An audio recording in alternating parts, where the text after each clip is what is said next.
Hello YouTube, Jim with you. I want to go out tomorrow and the forecast high is to be about 31 degrees and it's supposed to get down into the low 20s at night.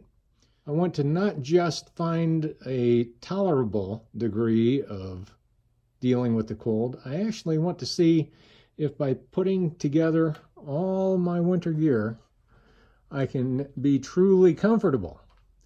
So let's start back here in this corner. Got a pair of down insulated booties. Got a little bit of a hard rubber sole on the bottom of them, but not much. Got to have camp well established before I put those on. And they are on top of my hammock gear 20-degree top quilt for my hammock. But I'm not taking a hammock. I'm taking my tent. MSR NX2 tent. I actually want to see about camping on snow. The forecast calls for anywhere from 2 to 8 inches of snow. Firewood is going to be important. I'm going to bring my Sven saw. And I'm also going to bring a camp axe. I don't have that down here, but going to need a lot of firewood because there's a lot of darkness at this time of year. It's still early January. And I'm going to need a comfortable place to sit. So I'm bringing my Helinox chair. But if you've never tried one of these chairs, what you'll realize is that it's very much like a hammock in that you can get cold butt really quick. So I'm also bringing my Z seat to use as insulation in the chair. Moving next door, my utility bags, spares and repairs, fire starting kit, first aid kit, nothing exciting there. This is a new acquisition just this morning. It's just a standard Walmart blue foam pad. I've seen a number of videos where they tell you that doubling up on sleeping pads is important. And for sleeping, got my X-Pad pillow, and then that is a Thermarest Neo Air sleeping pad, large size. And it is sitting on a Marmot sawtooth sleeping bag, I believe, rated for 15 degrees. So that's pretty much the sleep system. Going to have the blue Walmart pad on the bottom, and then the Thermarest Neo Air, and then the Marmot sleeping bag. And then if necessary, I'll use the top quilt on top of the sleeping bags. For sleeping, I'm going to have, let's get this head out of the way, these rather heavy wool socks, plus a bit of kit from my canoe tripping. These are neoprene socks. They say they're titanium, but, you know, marketing. So anyway, they're neoprene socks, loose fitting, should fit nicely over the wool socks. Have a wool beanie that I can put on, and my winter buff. Love that thing. That thing absolutely does as much to hold in heat as any other piece of gear that I own. If you don't have a winter buff, strongly recommend that. But push comes to shove, I have a Smart Wool balaclava that I'll use. I don't like using these. They get uncomfortable after not too long a period of time, but in order to be comfortable in these temperatures, I'm willing to give it a shot if need be, but this would be a last resort. But one thing that I did do on a camping trip in the winter not too long ago, threw one of these Hot Hands hand warmers in the bottom of the sleeping bag. There's actually 3 of them in here, and that just worked wonders. Absolutely love that. So, base layers. I've actually got a pair of socks and a pair of sock liners, a pair of wool socks, a pair of sock liners. 2 sets. If my feet get wet for any reason, I want to have the ability to get a dry sock liner and socks. Merino wool base layer, just a standard multi-purpose Marmot Windridge base layer. For gloves, I've got these glove liners, they're called. They work just fine as lightweight gloves, but they fit inside these larger gauntlet style gloves that I'll be bringing along. And in addition to the gauntlet style gloves, I've also got these mittens that I'll be bringing. Sitting around camp, I've got this heavier Marmot 800 fill power down puffy, and then I've got this synthetic Marmot midweight jacket that I'm going to be using as well. And both of these are going to be under just a kind of a standard REI rain wind shell. So I'll have these two jackets available in addition to a rain shell. Back here in the back, underneath, I've got some long gaiters. Again, the snow is not forecast to be that deep, but these are calf-high gaiters, and I'll be taking these because of the warmth. Not just to keep the snow out, but because of the warmth factor that you get from wearing gaiters. Moving back to the front, for water storage, I've got 32-ounce Nalgene in this insulated sleeve. I've got a Hydro Flask, also 32 ounces, insulated. This is just a DIY Reflectix Cozy for mountain house meals, whatever. This trip I'm taking my white gas stove, MSR Whisper Light, MSR white gas fuel bottle.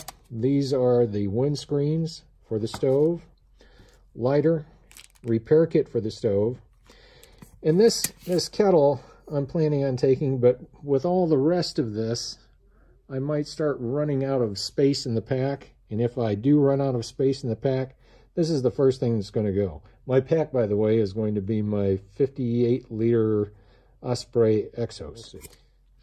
But down here in front, got the electronics section. This is a Nutrient NT120R power device. 2 USB port, charges 2 USB ports, 12,000 milliamps. Fits great in this old camera bag, along with the cords go in this outer pocket. Can charge my Sony DSC HX80 and my Black Diamond Revolt headlamp. Love this thing. And also for lighting, I've got my ThruNite Archer flashlight. This thing is great, super bright, works a long time on batteries. I don't know that I've needed to change the batteries in that yet, but when you want to really cast aside the darkness and see what's going after your food bag, that's the thing to have. And I'll be taking my Garmin inReach Mini, mostly because I don't know if this is going to be a one-night trip or a two-night trip. And I need to be able to get a message to my wife letting her know if I'm staying for a second night. And also, before I make the decision to stay for a second night, I'm going to want to get an updated weather forecast for my location. And this will give me an updated weather forecast. And speaking of location for all this, I'm planning on going back up to the Ausable River, the north side, this time. The walk-in campsites as opposed to the canoe campsites that I showed in a previous video.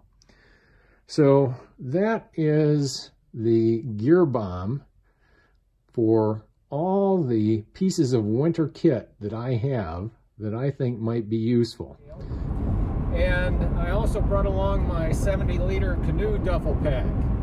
It's got my mid-size camp axe, my backpacking snow shovel, and my large tripod in it. Well, packing up, and I thought it'd be a good time to start talking about what worked and what didn't. So the chair, absolutely worth it. Sitting around the fire last night made all the difference in the world.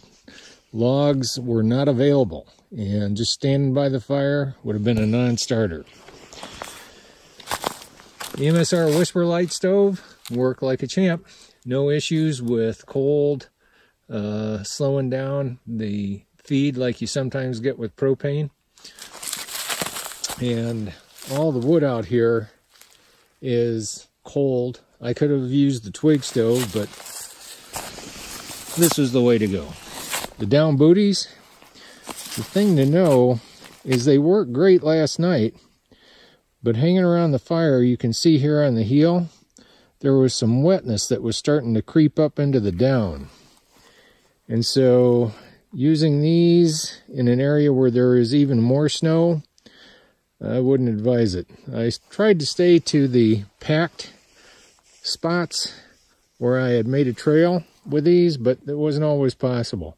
So yeah, definitely good for last night, but a bit dicey about going forward. So don't know how I feel about these as a multi-night solution. The other thing about the down booties is I used the canoe socks last night, and the canoe socks, once I got them warmed up, worked great. But when I took them off last night to go to bed, found out that my feet were quite wet inside there. So they are quite waterproof and kept the moisture contained, albeit it was warm, but it was still quite damp.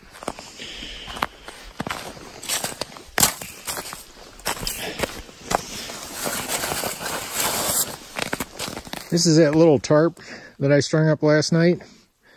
Without the ability to get some stakes down into frozen ground and or the exact right configuration of trees with the wind, useless.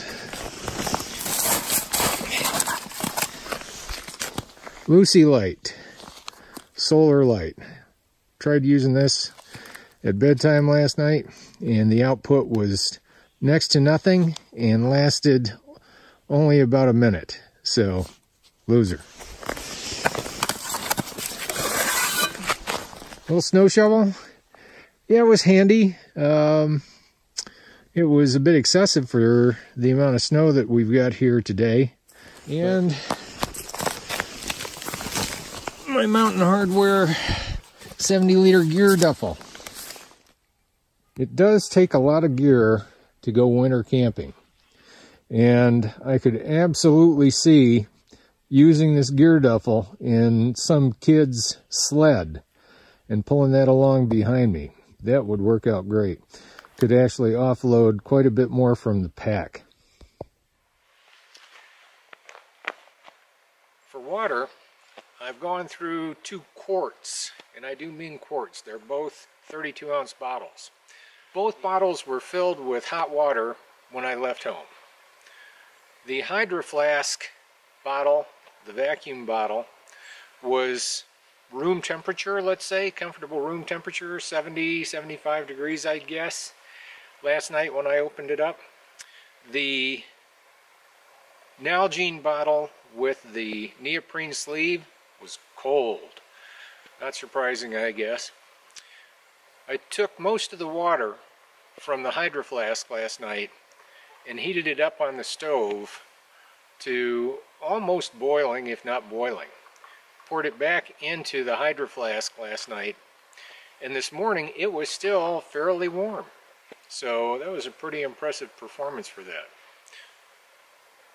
I left a little bit of water in the Nalgene in the sleeve, and it was not frozen this morning inside the tent. So the temperature in the tent, if it got down to freezing or below, it wasn't enough to freeze an ounce or 2 of water in the Nalgene bottle.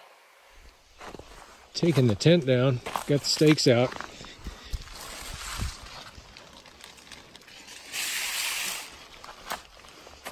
That is where I was sleeping last night. Seems quite certain that a lot of my body heat was going in to creating that melt line right there. Now the question is what to do with my duffel. This is the point at which I wish there was more snow and I had a little sled. But I'm just going to try carrying it.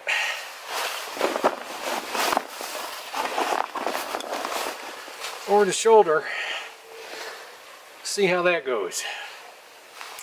Alright, let's hit the road. Made it back to the truck. This is how I ended up carrying this thing most of the time. It's acceptable for short distances, but very annoying otherwise. really need a sled if you're going to try to carry that. So thanks for watching. If you haven't already, please subscribe. The subscriber list is growing. And give me a like if you liked it. Feel free to leave a comment. I'll try to get back to you. I'll see you next time.